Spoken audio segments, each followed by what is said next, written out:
وہ سب یہ یتیم کے حوالے سے ایک سوال آیا کہ یتیم کا مال کھانا اپنے پیٹ میں آگ بھرنے کی طرح ہے، آگ بھرنا ہے جیسے، اگر کوئی یہ وعید جاننے کے باوجود بھی یتیم کا مال کھا لے تو ایسے شخص کے بارے میں کیا حکم ہے؟ دیکھیے، آگ بھرنے کا مطلب یہ ہے کہ یہ آگ کا سبب ہے جی، اور جان بوجھ کر اگر کوئی ایسا شخص کر رہا ہے تو ویسے بھی یعنی اگر کوئی وعید نہ بھی ہو اور صرف اتنا ہو کہ دوسرے کا مال غصب کرنا یا حق مارنا، خاص یتیم کی اگر بات نہ بھی ہو تب بھی یہ کون سا عقل مند شخص جو اس بات کو قبول کرے گا کہ جس کا سرپرست ہی دنیا سے چلا گیا، جس کو ڈیفینڈ کرنے والا ہی چلا گیا، اس کو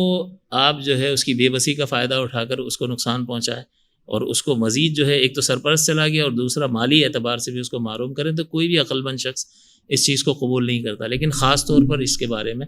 یہ وعیدات بھی، اور نبی اکرم صلی اللہ علیہ وسلم نے فرمایا کہ یتیم کا مال کھانے والا جب قیامت کے دن اٹھے گا قبر سے تو اس کے منہ سے دھواں نکل رہا ہوگا، جس کی بنیاد پر یہ اہل محشر میں پہچانا جائے گا کہ یہ شخص جو ہے یتیم کا مال کھانے والا ہے۔ اور یہ بڑی ذلت اور رسوائی کی بات ہوگی کہ اتنے لوگوں کے درمیان آج کل جو ہے کسی کی ایسی بات کہ جو وہ لوگوں پر ظاہر نہ کرنا چاہتا ہو کہ بھائی پتہ چل جائے گا تو کیا عزت رہ جائے گی، تو یہاں چند لوگوں کو پتہ چل جائے گا، لیکن میدان محشر میں لوگ اسی نام سے پہچانتے ہوں کہ اس کی شکل دیکھو یہ وہ ہے کہ جس نے یتیم کا مال کھایا ہے۔ تو یہ ابتدائی اس کی ذلت و رسوائی۔ باقی حقوق العباد کے معاملات تو بڑے سنگین ہیں کہ نبی اکرم صلی اللہ علیہ وسلم نے فرمایا کہ 3 دفاتر ہیں اعمال کے۔ پہلا وہ کہ اللہ تعالیٰ اس سے کچھ بھی نہیں بخشے گا، یہ کفر ہے۔ دوسرا وہ کہ اللہ تعالیٰ کو اس کی کوئی پرواہ نہیں ہے، یہ بندے اور رب کا معاملہ ہے، کوئی نماز چھوٹ گئی، روزہ چھوٹ گیا، جسے مرضی چاہے بخش دے،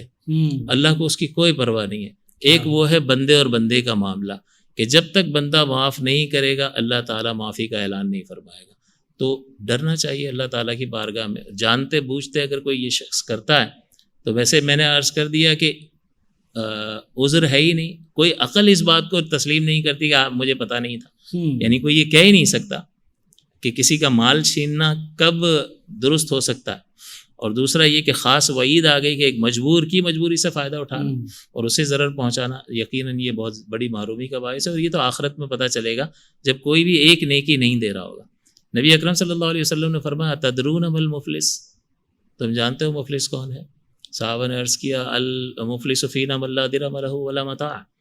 کہ ہمارے درمیان مفلس وہ ہے نا جس کے پاس نہ درہم ہو، نہ سامان ہو، کچھ بھی نہ ہو۔ تو حضور نے فرمایا نہیں، میری امت کا مفلس وہ ہے کہ قیامت کے دن نماز، روزہ اور زکوٰۃ لے کر آئے گا، یعنی اعمال اس کے پاس ہوں گے جو جنت میں لے جا سکتے ہوں گے۔ وَيَأْتِ قَدْ شَتَمَ هَذَا وَقَذَفَ هَذَا وَأَكَلَ مَالَ هَذَا، اس نے کسی کو مارا ہوگا، کسی کو گالی بکی ہوگی، کسی کی دل آزاری کی ہوگی، کسی کا خون بہایا ہوگا۔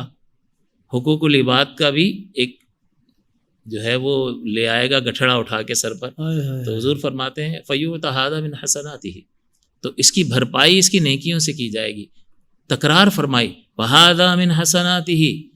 اس کی ان خطاؤں کی جب وہ آ جائیں گی اللہ ہمارا انصاف کیا جائے تو اب وہاں کا سکہ تو نیکی ہے، نیکی دے دی جائے گی۔ پھر اگر اس کی نیکی ختم ہو جائے اس سے پہلے کہ ان کی حقوق کی ادائیگی ہو سکے، ان کی خطائیں لی جائیں گی اور اس پر ڈالی جائیں گی، ثم طرح فی النار، پھر اس کو آگ میں جھونک دیا جائے گا۔ تو ساری کمائی کر گیا، لیکن حقوق العباد کی وجہ سے مفلس ہو گیا اور جہنم کا ایندھن بن گیا۔ اب جسے یہ پسند ہو تو وہ کر کے دیکھ لے، لیکن اللہ کے عذاب سے ڈرنا چاہیے۔ اللہ اکبر۔ مفتی صاحب نے جو گفتگو فرمائی ہے اس کے بعد تو میں یہی کہوں گا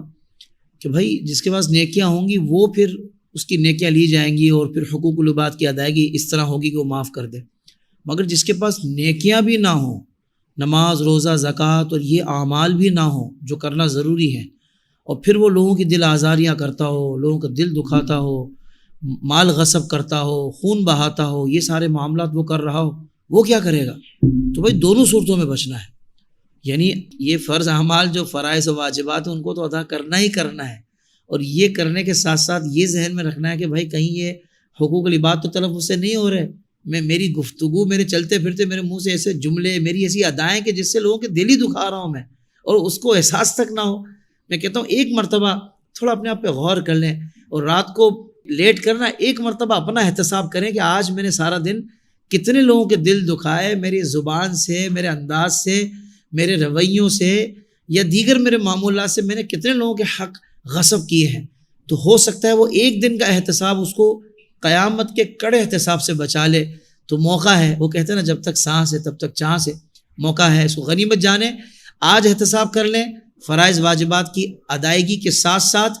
ان حقوق العباد کی تلفیوں سے بچنے کے لیے بھی بہت کوشش کریں. اللہ تبارک و تعالی ہم سب کا حامی و مددگار ہے، انشاءاللہ کرم ہو جائے گا.